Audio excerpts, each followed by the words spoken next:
Hey guys, I'm gonna see how much I can get done on my update for y'all. It's been a while since I've done long videos, so basically, we're just gonna be quiet and we're just gonna relax, have a relaxing time because I have some things to share with y'all.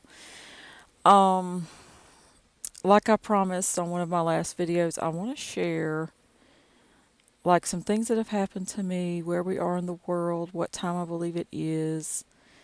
I'm calling this a midway point update. I'm calling it a midway point update because midway point for this decade, which I've been talking about this decade for a little while now, like 8 years now. And so basically, some of you guys are aware of my story. It's been going on for a little while now, and thank God the Lord's been with me, or I would have never made it. I have about 30 pages of notes plus some more notes that I have to read for y'all because I'm going to just take a while to go through everything. I'm a person that studies a lot, and so a lot of my work is for people that study and pay attention and will take the time and listen and want to. Like, I usually listen to 1 or 2 hour long videos. You know, some videos I listen to is 10, 15 minutes long, but I listen for hours and I get a lot of information, and it kind of frustrates me when people aren't willing to at least appreciate that there is that much information out there and it's important. So I have a lot of notes tonight, and I don't know how far I'm going to get through them. We'll see what happens. I had a channel before that had almost 1 million views on it, and I had a blog before that that had, quite a bit of traffic on it. I have deleted both of them because I figured they, did their purpose for what I wanted at that time. So on my channel before, I covered a lot of like trends and the times we're in and how to function in the times we're in, because a lot of people, they need to understand that we are in warfare. That's why I'm naming my new channel and my new project the End Time Warrior Project, to help people just appreciate and come together and to be encouraged that there's a reason why things are different or harder or difficult or uniquely challenging, or unique situations that are complex and complicated and multiplied in complexity. We are at a very special time in the world. We are at the end times. And it calls for special understandings, and it calls for special reactions and it's a special time. And we do need to be coming together, encouraging each other, and looking ahead and being spiritually prepared. And that's why I'm encouraging everyone to understand this is the End Time Warrior Project, the End Time Warrior mode that we're in and the time that we're in. So my studies before led me into more and more of an understanding as we approached this decade. And looking back on my life, all of us that are living in this generation in these times, um, we're kind of blessed and privileged to be in these times where we have witnessed a lot of the end times by now, or the end of the end days. And it made me realize personally, and that's probably what I'm about to go through in these several notes that I have here, is down through these decades in my time, in the time of my life, even since I was like a teenager, I was witnessing end time prophetic events. And you could say that our grandparents also did in the world wars. That's true. The world wars is where a lot of the very end times started. I studied this in detail. I may find some of my old documentaries and post them. Of a special movement came into the world about 200 years ago, and that was to prepare everyone for the very last days, spiritually, mentally, emotionally. That's where you had your big movements coming into the world war with the experiments, the social experiments. You had communism, socialism, capitalism, hypercapitalism, your feminisms, your racism. You had all these isms coming in, and a lot of the issues always were here, but now with the population explosion and with the technology release into these population that hit about 1 billion, I think, at 1800, somewhere in there, for the first time, it was time to put in the technology that already existed, like fallen angel tech or pre flood tech, that was probably already used by mankind, and Tesla stuff wasn't new, and supposedly Benjamin Franklin stuff wasn't new. So it was time to start shaping humanity and shaping the world and the world systems into the end time, like leave faith behind, leave so called old, outdated ideas behind, and only receive the new, correct information as an evolved species. And there's a lot of people that still believe these lies, and they're taught everywhere, and it's sad. But a lot of people have been waking up since these movements started. But this is how I got into spiritual trouble is I shared too much, and I wanted everybody else to be sharing the same information and growing from it and benefiting at that what time we're really in, what the spiritual warfare really is, what the lies really are, and how we need to be growing and seeing things. And so these social movements came in, the world wars came in, and everybody became socialist. They tried to pretend like it was different programs everywhere, but the whole world, and the label is put on it. Labels of socialism or capitalism or communism are put on these things, but they're basically all just, it's not necessarily an economic or a theoretical government system as much as it is to be able to control whatever population of society that we want to control at any given time, to silence who we want to silence. It's experiments across the world that's been happening, and especially hyper designed ways since the 150, 200 years ago to move these systems into the world so you can control who you want to control and gain more and more control to eventually have the levels of control that we're about to see in our economies of universal basic income. And you can't say anything, and it's so much more dangerous now to even say anything now than it ever was. But it was about more like top down control and anti God. That's the part people are missing. This is not economic systems. This is anti God. This is hatred of God. This is the ancient hate. This is the old systems coming in, and old generational systems coming in, moving in, shutting down the truth and the Spirit of God, trying to. And they're going to fail to the end because there's going to be the countless robed in white in Revelation that are giving God the glory that came out of great tribulation. There'll always be the believers and the people of faith. But that's like one of the most important parts of the systems that have moved in these past 200 years is to have the control on faith and to move in these fake false paradigms so that people can be the first thing that was supposed to happen in the world is to replace the faith with spiritisms, even in the churches. And there's some weird movements in the churches that have happened since 2000. And if y'all have seen it and you have any clues to what's going on, feel free to leave comments or start a conversation. But to shift and adjust and change the spiritual into New Age, into Spiritism, and then and this is done over such a time through generations where people forget truth. They forget a lot of what we're supposed to have until finally, people are so discouraged or they've forgotten, they've given up, that they're accepting this antichrist system. When it comes, it doesn't seem so strange and bizarre. It seems like a savior because you add in with that the trauma that's entered the world. So that's kind of where we're at. So in studying all of this, I noticed a pattern, a globalist pattern since the year 2000. And I'll let you guys find the other videos that I have on my channel about this. And I'll probably get into more of it as we go along in my notes. But I was noticing the pattern where I started my old channel about 2017. So by 2019, I was already saying, guys, we've been through the white and the red horse most likely. I know this sounds extreme, but please just have some patience and listen to what's happened. I mean, if you're curious about the channel and what I'm sharing about, we're at the midway point of this decade.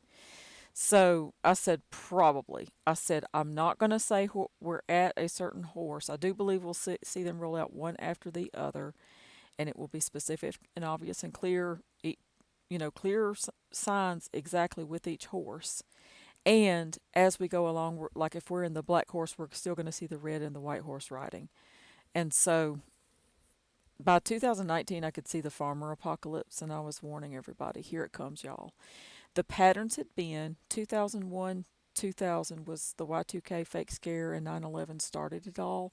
And by the way, when the virus hit this time, there you had a lot of people like Marfugel News was saying, guys, we saw this before. They People kept referring back. The feel of it, the worldwide, the global feel of it was like, guys, we have seen this before back at 9/11.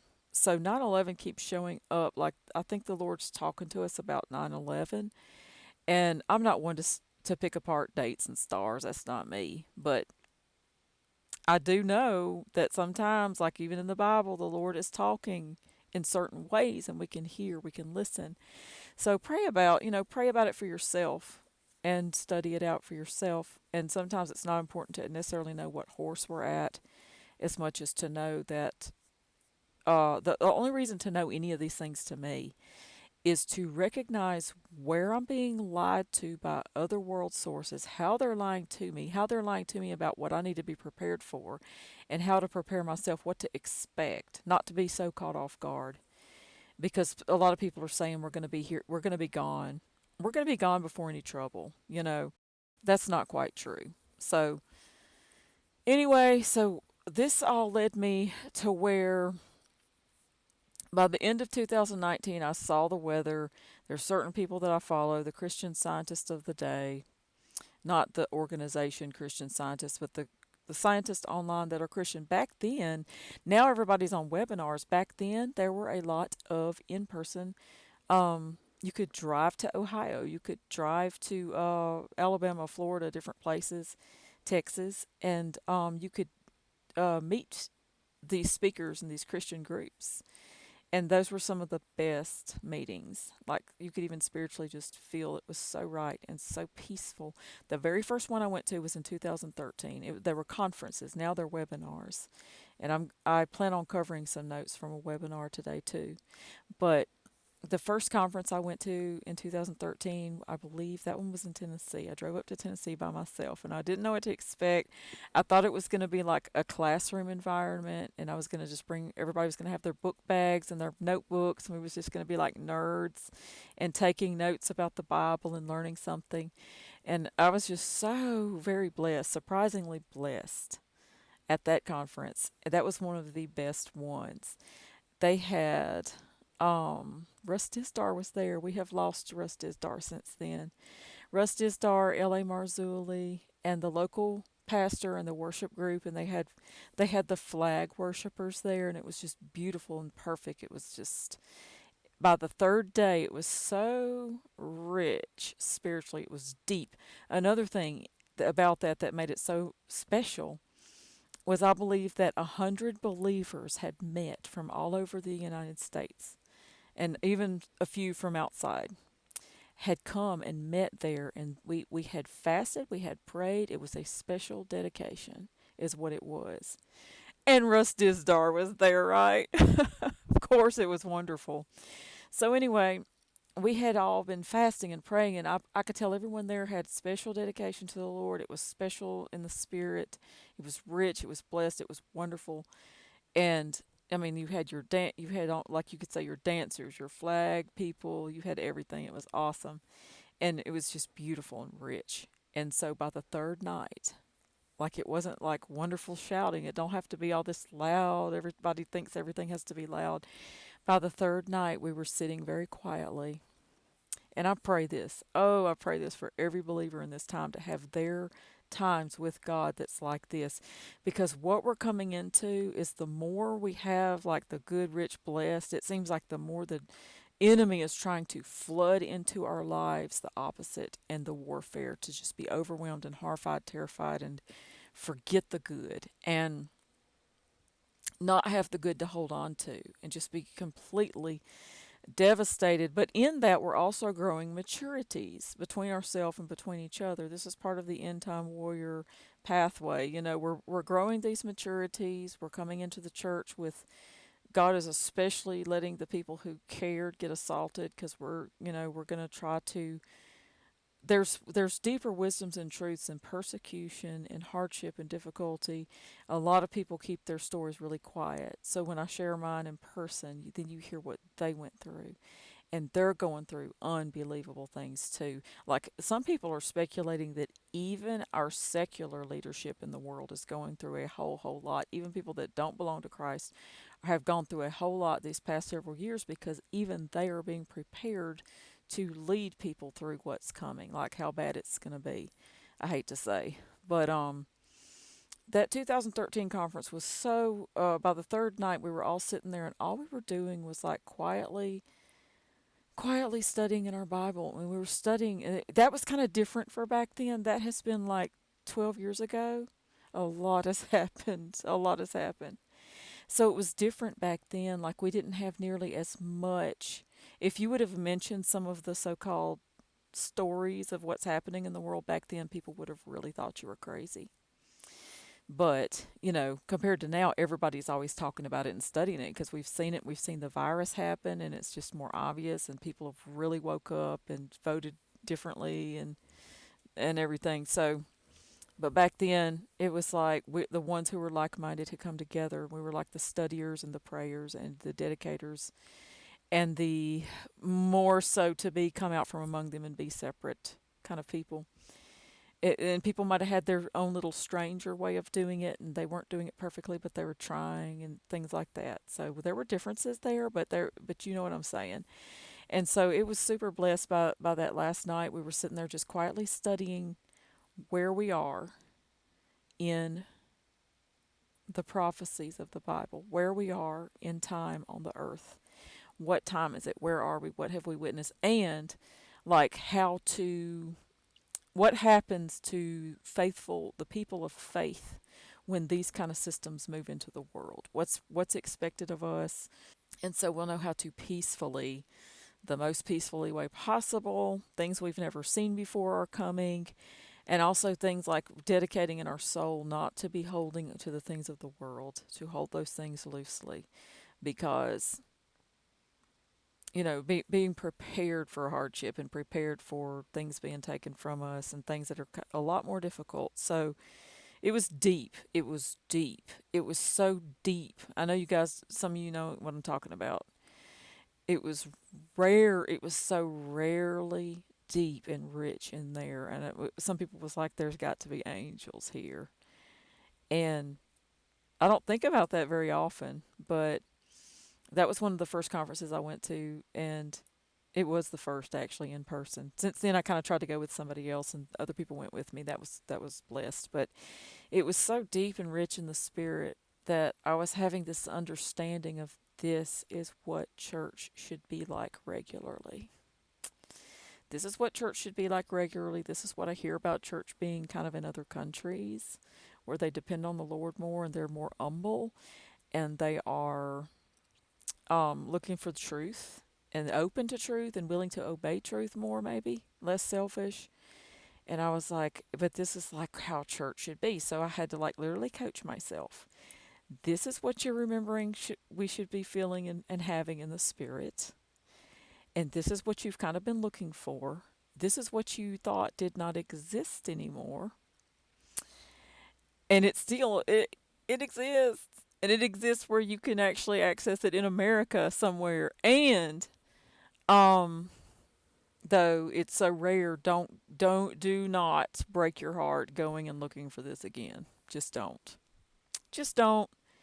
But since then, so I've just been happy that that was the way it was, and then I knew going forward and going to other places that in other words, like something in me wasn't fundamentally broke where I couldn't have that. No, that exists, and that's for the believer. But that's kind of the environment and the dedication levels amongst everyone that it takes to feel that way, to understand that way in the spirit, and to have certain things.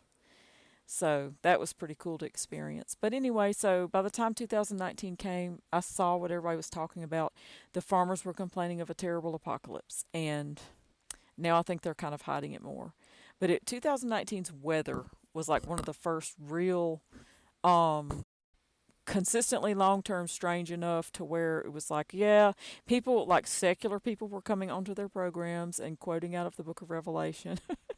They were talking about Canada would look like they was going to be turned into a polar ice cap almost, with all their avalanches of snow coming down on their growth zones for wheat.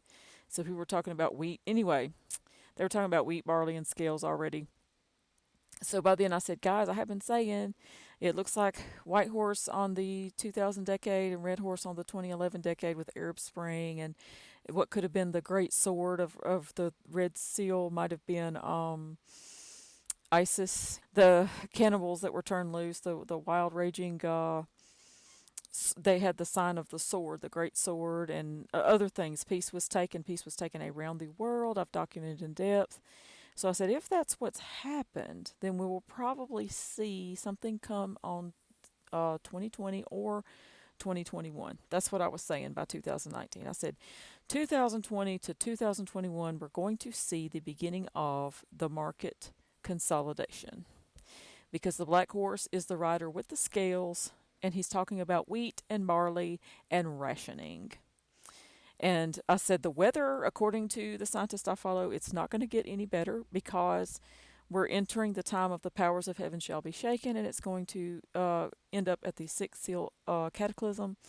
So, not global warming, but biblical prophecy. So, the powers of heaven shall be shaken. They've begun to shake, and that's going to escalate. And the next part is going to be, it's going to be affecting the growth zones and the crops of the world going forward. And so I was looking for black horse events, and then the virus hit. And it hit exactly. I was saying 2020 to 2021.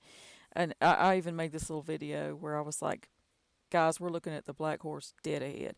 I think I finished my book, and I was going to a conference, and I was super busy making videos, and I said, guys, I think we are looking at the black horse dead ahead. And that was 6 months before the virus rolled out, or probably 5 months by then.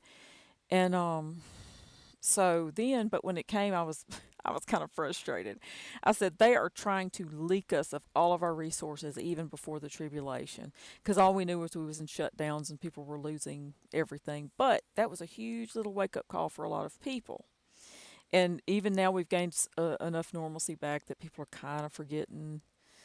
But people started using the word apocalypse regularly at that time as a joke, even worldly people, So I think people kind of have an understanding that we're entering last days, end times, or apocalyptic times, even if they are very secular minded and want to mock the Bible, and or want to never be seen as supporting biblical ideas. They know it's different. They know it's probably World War III, if nothing else. So anyway, so what happened there was, I've shared this story a lot of times. Guys, this is the thing. I'm going to tell y'all, Lord willing, I'm going to tell you details of my attack that I have never told before in future videos, not this series. And I'm not going to talk about no super local close people close to me that live close to me. I'm not going to talk about that at all. That's just silly. I don't care. But I'm going to talk about the witch who attacked me out of jealousy. And I think I'm just going to tell lots of things y'all ain't never heard, because one of the things about this is it just so happens like this P Diddy stuff is coming out, and a lot of truth.